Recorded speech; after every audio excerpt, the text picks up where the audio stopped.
El menú de remesas de cobros nos muestra todas las remesas que tenemos generadas en la aplicación. ¿Qué es una remesa? Una remesa es un documento que se prepara para enviar al banco con todos los cobros pendientes de clientes de un determinado tipo de documento y con una determinada normativa para aplicar a ese cobro.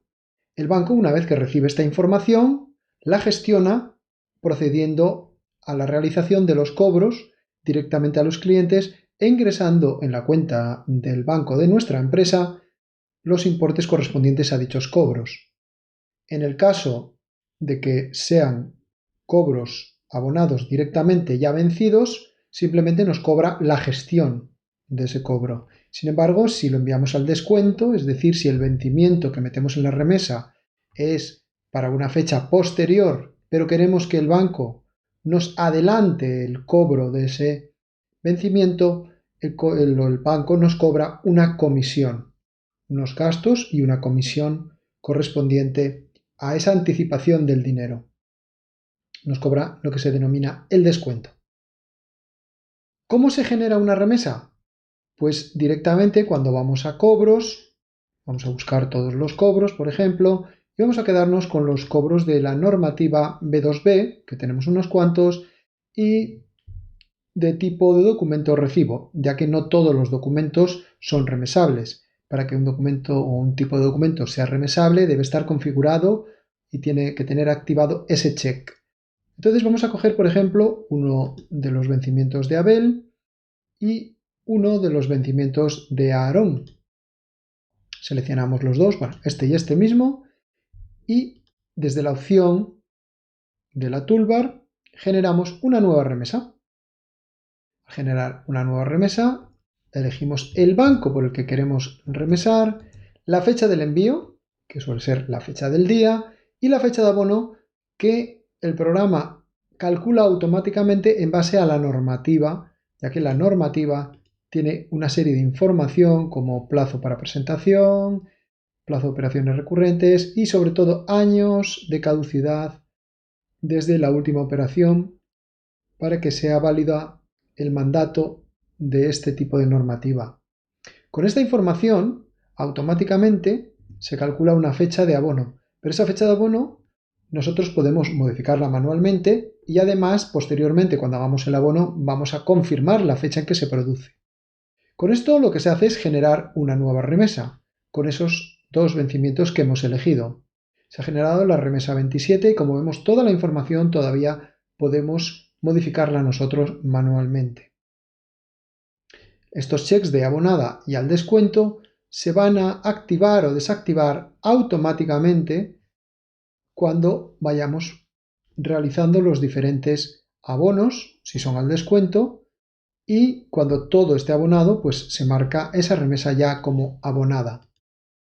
Una vez que tenemos creada una remesa, puede ocurrir que nos interese añadirle más vencimientos porque veamos que esa remesa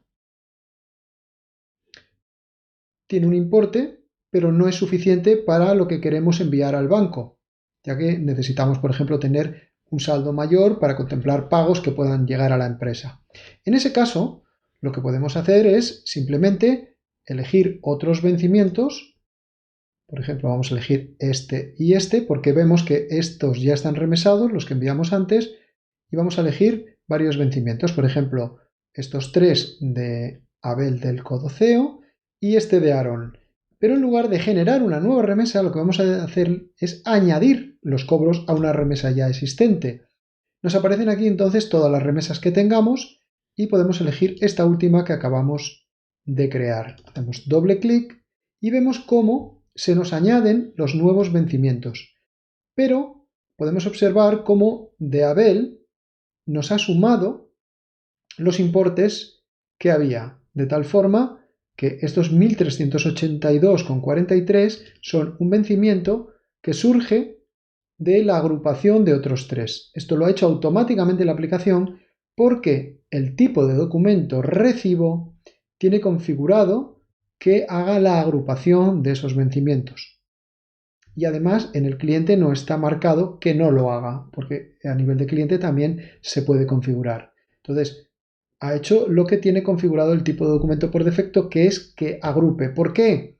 Porque al agruparlo, lo que conseguimos es que el banco que nos cobra por cada operación de cobro, en lugar de cobrarnos 3 importes correspondientes a 3 cobros diferentes, nos lo haga en uno solo y por tanto reducimos los gastos bancarios. Entonces ya tenemos generada la remesa, incluso ya hemos incluido más vencimientos y a partir de ahí podemos ir trabajando en las diferentes operaciones que se pueden ir produciendo en una remesa. Si observamos la información que hay en el menú de remesas, vemos que aparte del número, la fecha de envío y la fecha de abono y el banco por el que va la remesa y su normativa, hay una columna que nos indica si la remesa se ha enviado al descuento o no. En el caso de no ser enviada al descuento significa que es a gestión de cobro. El número de domiciliaciones, es decir, el número de vencimientos que se han incluido en la remesa, cuántos están pendientes de abono, si ya están totalmente abonados, da la remesa por abonada, porque puede ocurrir que no estén todos pendientes o que no haya ninguno pendiente, mejor dicho, pero no esté abonada porque alguno de ellos esté impagado. Y posteriormente, en las últimas columnas, aparte del total de la remesa, está el error de mandato caducado, que aquí es un número que va indicando de los vencimientos que se han incluido en la remesa, si hay alguno o algunos, que tengan el mandato caducado o que tengan el error de plazo de presentación superado. ¿Qué son esos dos errores? Bueno, el primero se produce si, por ejemplo, este vencimiento que ha estado incluido en la remesa es de este cliente y este cliente en su información comercial pues tiene aquí, por ejemplo, un mandato y la fecha de firma del mandato. Esta fecha de firma es válida en la cantidad de años que indique este mandato. Ahora lo vamos a comprobar. Como es de 2018, no está caducada porque ese mandato B2B que veíamos en la remesa tiene configurado que tiene una validez de 3 años. Por lo tanto, no se considera que hay error. Sin embargo, si ya hubiesen pasado 3 años desde la firma del mandato del cliente, se consideraría que está caducado y aparecería un error aquí indicando eso. El segundo error es plazo de presentación caducado. Se basa en que los vencimientos tienen una fecha de vencimiento a partir de la cual ya se considera vencido y sería cobrable sin que fuese al descuento, sino directamente como un abono. Y por otro lado está que en la normativa hay unos plazos de presentación de primera operación y unos plazos de presentación para operaciones recurrentes. Estos son días. Por lo tanto, lo que no puede ocurrir es que el plazo de ese número de días más la fecha de vencimiento sea superior a la fecha de abono de la remesa, la fecha que tenemos prevista de abono. Esto se aplica si la remesa está marcada para que sea al descuento. En ese caso, se hace esa comprobación y si hay algún vencimiento cuya fecha de vencimiento más esos días supera la fecha de abono, entonces nos aparece un error en esta columna. Además, en el menú, lógicamente, si trabajamos con diferentes bancos, podemos buscar por el banco que nos interese, entre las fechas que nos interese y, por supuesto, si buscamos solo los pendientes de abonar, ya nos aparecen aquellas remesas que están activas por algún motivo.